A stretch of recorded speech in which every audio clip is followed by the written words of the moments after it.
But when I went to college, I moved to Toronto and met other BIPOC or other people of color.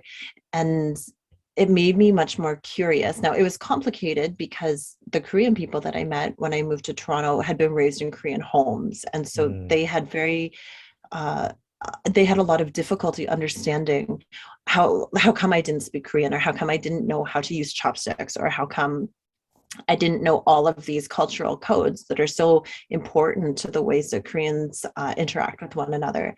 And so it made me feel possibly even more alienated or even more hopeless in those moments, rejected from the community that I had secretly longed mm. for in my childhood.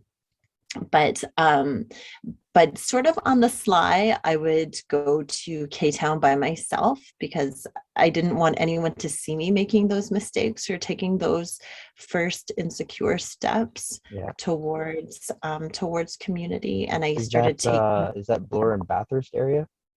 um yeah, the Bloor and Christie one. Okay, Yeah. first of all, I don't even know if the like cool new K-Town existed then. But it certainly wasn't on my radar as a student at Ryerson. So it was the one in by High Park.